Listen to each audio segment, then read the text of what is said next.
Pertama kali gue ngeliat tampilannya kayak gini. Ini sangat mengintimidasi bagi gue yang no code, karena background gue adalah bisnis dan marketing. Jadi tampilan kayak gini, what the hell, gue harus mulai dari mana? Cloud AI, cloud code, cloud. Nah semuanya sekarang lagi ngomongin cloud. Tapi gimana sih cara pakainya? I wish saat itu ada yang ngasih tau gue gimana caranya ngakses ini dan istilah-istilah esensialnya. Kamus Cloud Code Explain one-on-one. Nah, ini adalah istilah-istilah yang sering dipakai di Cloud Code, dan gue udah bagi ini menjadi simple dalam 3 part aja. Part pertama, basic, yang kedua tentang Cloud Code Workspace, dan yang ketiga ada bonus dari gue gimana cara kalian ngitung token. Kita masuk ke yang pertama. Ini sebelum buka Cloud Code gitu ya. Gimana cara bukanya? Nah, kalau di sebelah kiri ini kalian lihat ada Cloud Code-nya. Di sebelah kanan itu analogi simpelnya kayak kalian buka PDF. Biasa kan kalau kalian mau buka PDF, ada klik kanan, open with. Terus ada pilihannya, ada Acrobat, Chrome, atau Microsoft Edge. Nah, analoginya ke Cloud Code juga sama. Kalian mau buka itu pakai Visual Studio Code, atau VS Code, atau Google Activity, atau Terminal. Nah, 3 app ini adalah code editor. Jadi kalian mau pilih yang mana aja, sebenarnya sama aja, cuma beda di UI UX-nya. Ini beda tampilan, VS Code, ini Google Anti-Gravity, dan yang ini, itu adalah Terminal. Kalau gue saat ini pakai Visual Studio Code. Next, kalian juga pasti pernah dengar namanya GitHub, terus ada repo, terus ada Git, dan lain sebagainya. Sama nggak sih? Nah, semua itu beda-beda. Nah, kalau GitHub, itu adalah website untuk developer, untuk share, manage, bahkan store repo. Jadi kalau kalian tinggal mau cek www.github.com, itu kalian bisa langsung lihat. Next, repo atau repository. Biasanya banyak banget konten yang kayak gini. GitHub repo completely. Ini maksudnya apa? Repo itu sebenarnya folder. Jadi di dalam satu folder isinya apa? Ada code, ada file, ada instruksi yang dijadiin satu emang dikompekin. Kayak kalian nyimple file. Lalu ada Git. Git ini apa? Git itu beda sama GitHub ya. Kalau GitHub itu website.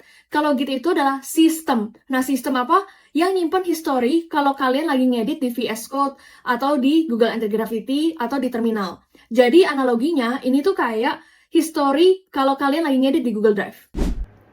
Kita masuk yang kedua yaitu Cloud Code. Ini bakal sedikit technical, tapi bear with me. Ini khusus banget kalian wajib paham. Kenapa? Karena ini esensial kalau kalian mau gunain Cloud Code dan nge-hash secara optimal skill-skill mereka. Nah, yang pertama itu ada token. Nah, kalau token ini biasanya kalian suka lihat berita belakangan. Kok gue baru chat dikit, kok udah abis ya gitu usage-nya. Nah, token ini berpengaruh ke kata dengan banyaknya usage yang dipakai AI dalam ini cloud untuk ngeproses kata demi kata yang kalian ketik. Nah, jadi ini pengaruh banget. Nah, ini akan dibahas di next-nya, bonus cara ngitung token.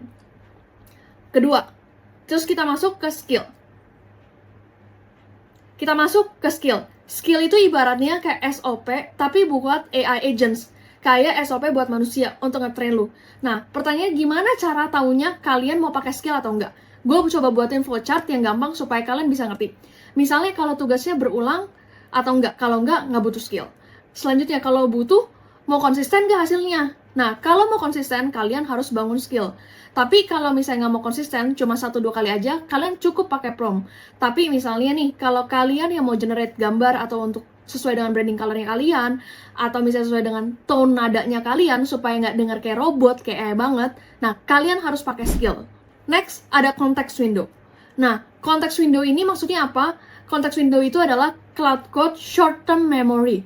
Ini ada kaitannya dengan token. Jadi kalau lebih banyak token yang terpakai, artinya context window-nya juga terpakai. Makanya usage kalian sering habis. .md files. Nah, kalian sering lihat ini pasti ada cloud.md, skill.md. Ini apa sih? Ini Cloud Code Long-Term Memory. Maksudnya apa? Dengan punya .md files atau markdown, memorinya tuh lebih nggak cepet, nggak tiba-tiba habis, karena dia nge-store memorinya di sana. Nggak kayak kalian ngulang dari nol lagi, kayak sih context window. /init. Maksudnya apa? Init tuh stands for initiation.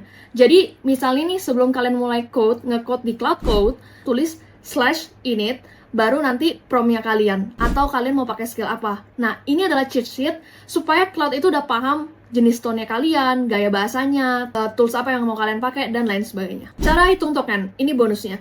Nah, kalian sering lihat ini, berita-berita di mana orang pada komplain, kenapa sih usage-nya pada low, kenapa baru ketik udah hilang harus nunggu 5 jam lagi. Nah, ini karena berhubungan dengan token. So, tadi kan token udah gue jelasin apa itu token. Nah, sekarang gimana sih cara kerjanya token? Nah, kira-kira satu token itu stands for 3/4 kata. 100 token itu 75 kata. 1000 token perkiraannya adalah 750 kata. Contohnya nih, kalau kalian I love AI. I, terus love, AI, itu kurang lebih makan 3 token.